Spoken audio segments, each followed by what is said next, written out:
Welcome back to the Stephen A. Smith Show right here over the digital airways of YouTube and, of course, iHeartRadio. Sin City's going to be on fire this weekend as my next guest is a big reason why. With an undefeated record of 22-0-0, please welcome the man known as the Chosen One. He ain't LeBron James. Is super middleweight boxing champion, the one and only Edgar Berlanga. What's going on, big time? How are you, man? How's everything going? I'm good, man. I'm good, man. We here in Vegas, 2 days away from the biggest fight of my life, man. And we ready to go. How did this fight come about, Edgar? I mean, were you pushing for it? Did Canelo call you? How did this come about? Yeah, he called me. He called my phone, man. He called my phone. Nah, now it was more, I was already talking about the fight, 4 years ago. I've been speaking about, me fighting him and stuff. You know what I'm saying? So we got the call once he won Munguia, but I already knew because Eddie Reynoso had said something like, yo, like, let him know that, if we win, we win this fight, that, we're going to get the Berlanga fight in September. I'm looking at you right now. First of all, you know what? You recently stopped your last fight. You had a stoppage in the 6th round. Prior to that, you hadn't knocked out anybody since 2020, really. But the first 16 fights, not only did you knock everybody out, you did it in the first damn round, for crying out loud. And I wonder, when you were doing that, as you were elevating yourself in this business, what did you think of yourself, and why did you believe you were tailor-made for this fight against Canelo? I feel like right now, it's my time, man. I know that, it was written, God's plan, right? And I'm supposed to be here. We ain't fight no world champions. We ain't fight for a title yet. But my first world title shot is for 3 titles. It's the unification fight with a legend, so that's already legendary right there, and God don't make mistakes, man. So I'm going in there and I'm gonna perform greatness. You know what I'm saying? I've been ready for this. 4 years ago, 5 years ago, I've been speaking about this fight, man. It's a different type of vibe when a person is mentally ready for something. You get what I'm saying? 5 years ago, and then now I'm getting the fight. I'm ready to go, man. The tickets are booming. It's a sellout event. Pay-per-view numbers are gonna do amazing. I got 2 on the line, man. So that right there. Once I got 2 on the line, I said I know the fight is viral, and this is greatness right here. So I've been ready for it. You got people that look at you, and let me tell you what they say about you. They say that if you're going to win this fight, it's going to be because of your power and the fact that you've got the power to ultimately take down somebody who has never even been knocked down, let alone knocked out, in Canelo Alvarez. But they say if it's a boxing match, that's where you could be in trouble because they think that you're the inferior boxer. What do you believe you are in this fight? Everything. I got everything. Counter punching. I come to fight. A great jab, great legs, great head movement, great waist, great everything, man. That night for 36 minutes, I gotta be great. For 36 minutes, and on that night, I gotta be the greatest Edgar Berlanga there's ever been. You hear me? And I know what I'm capable of doing. I needed a guy like him to take me to that level. I needed a legend like himself to push me to that level, to where I know where I could be. And yeah, if it goes 12 rounds, like I said, we got to be locked in for 36 minutes, greatness. And if the knockout comes, it comes. But we looking to take him out in 6 rounds. He pushed it down. He pushed it down and said he was gonna take me out in 8. He said he's gonna take me out in 6. I told him, all right, so you're gonna go out in 4. And if you come out swinging in the first round, I'm the knockout king when it comes to the first round knockouts. You're going out in the first round. So when you look at yourself and you see Canelo Alvarez, tell me what you've seen from him in recent memory. Now, when I look at him, I see one of the greatest ever, but I also saw a dude that lost at the light heavyweight division. I saw a dude who fought an undersized Charlo. I see a dude that people are talking about eventually fighting Terrence Crawford, who'd have to move up 2 weight classes in order to go up against him. 3 weight classes, actually. I'm seeing these kind of things, but I also see somebody that obviously has knockout power, swings with power with practically every punch he throws, and he's been known to take a few cats out in his day. When you look at Canelo Alvarez, what do you see at this moment in time? What do you see from him? Right now, I see Cap. I think right now, is his time already passed. You know what I'm saying? He's a great champion. He's a great fighter, you know. But for me, right, I don't think he faced anybody at the 168 division that's big, that's strong, that's gonna come to fight, that don't got no respect. You get what I'm saying? Mm. I got everything to lose. Anybody can say whatever they want. I got everything to lose for this fight. You know what I'm saying? Regardless of anything, I'm facing a legend. You know what I'm saying? It's how I want to wake up September 15th. You know, either I'm gonna wake up with an L in my record, or I'm gonna wake up being the face of boxing, being the face of everything. You know, the face of Puerto Rico, the face of New York. You know, the face of the world, man, the face of boxing, bro. So that's what's on my mind. You know, Canelo right now, I feel like his time has passed. Every king has his day, right? And this happened years ago, just like you, right, Stephen A. When you get older, you the king of what you do, but eventually someone's gonna come in and take your place, and you're gonna have Absolutely. to sit down and retire, right? So Yeah. it's the same thing that goes with him. Every king has his day. My day gonna come. It's depending how I want it to go, right? But at the end of the day, my time is gonna come to become king, and then eventually I'm gonna have to get, you know, Mhm. not saying I'll be thrown by anybody, but it happens. You get what I'm saying? It's boxing, bro. You know, Right. and right now I feel like it's my time. I feel like right now is the time for me to just take over the sport. You know, the sport needs somebody like me, man. They need that energy. They need a New Yorker. You know what I'm saying? They need a Puerto Rican. They need a person that's gonna represent the brothers, man. You know what I'm saying? That's gonna represent everything. You know, When and I'm that guy. You know what I'm saying? when I think about Canelo, here's what I think about. I think anybody who's just gonna walk to him and try to just get in a brawl with him, they're playing right into his hands. I think that even when you have the power, he's somebody you got to use the jab, you got to stick, you got to move, Of you got to keep course. him at bay, Of you course. got to keep him at bay. You can't just walk to him because the brother will catch you. I mean, you catch Of course. anybody, especially with that left hook. Do you recognize that about yourself? Do you feel like this is a guy that you got to fight a little bit differently against compared to how you fought against everybody else in your career thus far? Oh, 1,000%. You know, he's a legend, right? So he's a guy. He got a lot of experience, right? And I'm gonna go back to when Rolly fought Javante Davis, right? Yep. Rolly was a power puncher, but Rolly depended too much on his power. You know what I'm saying? And Tank is a guy that has IQ. He's intelligent and he has power too, and he knows how to use it. You get what I'm saying? So that's why he did Rolly the way he did. You get what I'm saying? So my strategy, my plan is not to go in there and try to run in and throw bombs from down here to try to. We're not gonna land that. You know, we got to use the jab. We got to use the feints. You know, we got to go in there and be smart, be intelligent, man. Make him think. It's different when you go in there with a thinker. You get what I'm saying? You see when he fought Floyd, Floyd made him think. Floyd made him think. The whole 12 rounds made him think. You know, you got to go in there and making that guy think. You can't go in there like how Munguia went in there and just throwing combinations. You know, Munguia is a great fighter, but I feel like he lacked the IQ, he lacked the intelligence, and that's why he didn't get the victory.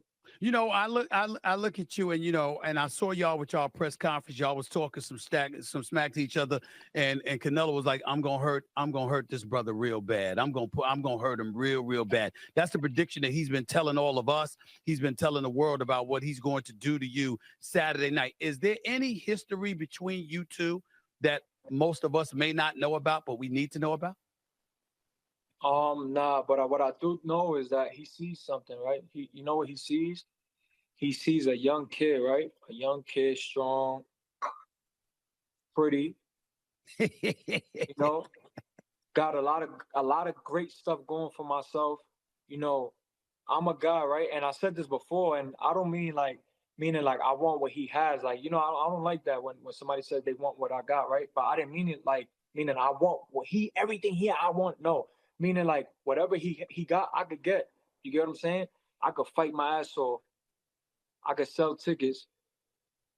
I'm a guy that I bring that energy. I bring that light into boxing. You know what I'm saying? Sort of like how Floyd did, you know? And I'm Spanish, I'm Puerto Rican. I got a whole country behind me, a whole island behind me, you know? So he sees that. And that's a threat for him. You know what I'm saying? That he sees a kid that don't got no respect for him. You know what I'm saying? In that ring. You get what I'm saying? So a lot of these guys got a lot of respect for him, you know, because they like kissing his feet, because, you know, payday and they got paid and he's, you know, who he is. He's Canelo Alvarez, and let me kiss his feet. And it's like, nah, man, like I'm not doing that. He keeps talking about respect. But it's like, brother, you trying to go in there and hurt me. Steven, if somebody wanted to go in there and hurt you, right, on Yeah. Saturday night, you gonna have respect for them? No, I'm gonna try to kick their ass. Yeah, exactly. And you're gonna talk your shit, right? You're gonna tell him, I'm gonna kick your ass, motherfucker. It's not gonna be no respect. You trying to hurt me? You wanna send me to the hospital, bro? You trying to embarrass me in front of my kids, in front of my family? You crazy? I gotta do the same to you. That's why I say boxing is not it's not a sport. It's respect after the fight. But during the fight, contract signed, that shit is over, out the window. It's blood, sweat, and tears, bro. I could die in that ring. He could die in that ring. You know what I'm saying? So it happens, man. You know, I'm looking at this right now, and obviously you're Puerto Rican, he's Mexican. How much does that factor into? I mean, it's Mexican Independence Day and all of this. How much does that factor in your Puerto Rican ancestry compared to his Mexican ancestry? How much does that factor in to not just how big this fight is, but how exactly you'll fight him? Because a lot of times we're watching from the outside looking in, and we're wondering whether or not that pressure from your countrymen, that pressure from your peeps plays a role in how you choose to fight somebody. Talk about that for a second and what kind of influence that could potentially have on this fight. It's gonna be a great fight, right? Because the type of style fighter I am, the type of style fighter he is. He's intelligent. I'm gonna be very intelligent that night. But it's gonna be eventually. It's gonna wind up being a slugfest when it comes down to it in the later rounds. My job is to go in there in the later rounds and go and take him into deep waters. You know what I'm saying? And put that pressure on him. He has 67 fights. So like what Coach said, right? Like when we talk about he's been in 60 something camps, training camps, that takes a toll on your body. You know what I'm saying? And I feel like right now is my time. It's gonna be a slugfest. I feel like, but not only that, it's gonna be in the later rounds. It's gonna be a fight, man. When Puerto Ricans and a Mexican go at it, it's always a fight, right? Because it's like two countries going up against each other, then it's two fighting countries. You know what I'm saying? Like Puerto Rico's a fighting country. Like we fight for our shit. You get what I'm saying? And then you got Mexico who has the same thing. So when you put those together, it's explosive. Yeah, but he's got the experience because he's going to have the composure because of those damn camps that he's been in pretty much his entire career with 65 fights, just like you just said. So he's experienced in this, whereas these kind of bright lights is your first experience ever. So that's how people are looking at you. What do you say to them? I'm gonna ask you a question, right? If you was prepped mentally for something 5 years ago and you seen everything happen, played out the way it is, and you seen your name and you seen your name and you seen your face where certain people's face was when he was facing them, right? When that time come, would you have any anxiety? Would you feel any nervousness? How would you feel? You feel ready, right? I feel Mentally, ready. right? I feel ready. I feel ready mentally and what have you, but I'd also know I got to be careful because I'm going in Of against a course. veteran. No, for sure. But a dangerous fighter is a confident fighter, right? And a Right. smart fighter. You know what I'm saying? A person that's confident and that knows what he's gonna do in that ring is dangerous. You know what I'm saying?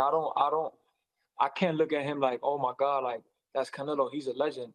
Oh my God, he fought Mayweather, he fought Triple G, he fought just like what Ward said, he ain't fight Berlanga. You know what I'm saying? He ain't fight Edgar Berlanga.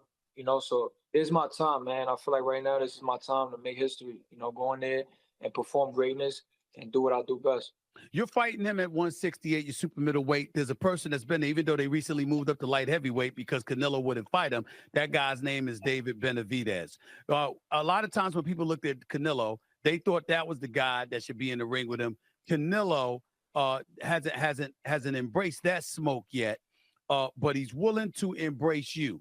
What do you believe the difference is between you and a guy like David Bennovitz and why you're in this fight this Saturday night against Canelo? Because I know he thinks that. So he's like, I got this young kid, right? If I grab him now, he's young, he's inexperienced, he doesn't have the IQ that he says he has. This is what he's saying. He's a puncher, he could fight, right? He's gonna be a star, but let me grab him now. Let me grab him early. That's what Floyd did to him. That's what 'Cause when Floyd did to him. Let me grab him early because he gonna be that guy. So let me grab him early so I can have him on my resume, and let me duck smoke with Benavidez that already fought. The Boo Boo Andre. He fought Caleb Plant. He fought a lot of big guys, right? That's the reason why, 100%. But just like what everybody says, man, he gonna run into a train Saturday night. If you win this fight, what will this do for your career, in your estimation? Shit, I'm the face of the boxing world completely. I'm gonna be that guy. I'm gonna be. I'm gonna probably go see you in person. You gonna probably want me on your show in person. You know what I'm saying? Yeah, You gonna want me on your show? I'm probably gonna want that anyway, bro. I'm probably you 22-0. You can fight. Make no mistake about it. You can take people out. I'm gonna give you your respect. I'm asking, what would be next? Do you anticipate a rematch? Do you anticipate moving on to a David Benavidez? What do you anticipate reaping from this fight for yourself? I want to collect that other belt that he gave up, that IPF. It's two guys that's fighting for that belt right now. I think they're gonna fight for it soon. So to win that, I would like to get that belt to become undisputed. You know what I'm saying? But I know for a fact he's gonna want a rematch. You know what I'm saying? So we're gonna have to, work some stuff out. You get the money, you get the rematch because you're gonna get more money fighting him in a rematch if you win this one. Make no mistake about it. Get the money, baby. Get the money, get the paper, bro.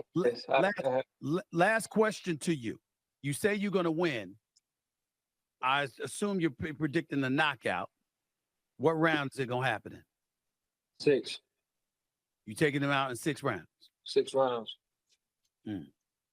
So remember, this is a man that's never been knocked down, let alone been knocked out. And you're predicting you're going to stop him in the 6th round. 6 rounds. Okay. You know, it's fire coming to that boy, man. It's fire coming to him. Edgar Berlanga right here on the Stephen A. Smith Show. Appreciate you, my brother. Good luck Saturday night, man. You handle your business, all right? You take care of yourself. All right, thank you, brother. I appreciate it. All right. You can watch Canelo Alvarez take on Edgar Berlanga at the T-Mobile Arena in Las Vegas this Saturday night, September 14th on pay-per-view. I ain't trying to miss that.